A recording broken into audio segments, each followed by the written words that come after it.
Hey everyone, I'm Steve, and in this video we're going to be looking at how to create a complete HR workshop with this workflow. This is actually incredibly simple. It just takes about 2 to 3 minutes and it can be done with 3 simple inputs.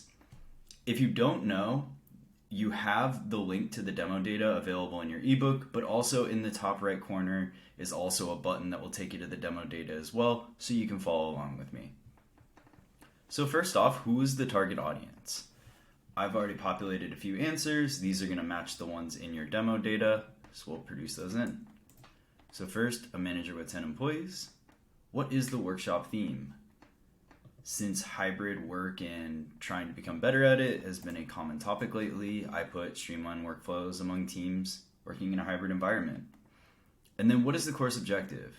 The example there is actually pretty nice, considering it matches the workshop theme. So we're going to pop that in and we're going to click run workflow. So Claude 100K is the AI model that we're using for this. Claude is really good at analyzing and understanding large inputs and then also being able to produce outputs really quick like that.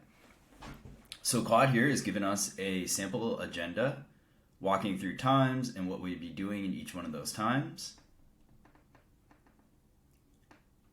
And then it breaks out a little bit more on what we could be doing in one of those individual moments or a couple different sections that we could do to help improve, in this case, hybrid workflow. And then 3, an idea or concept for an actual workbook. So that's all for today. I hope you found this helpful. As always, if you have questions, please feel free to reach out and I will catch you on the next one.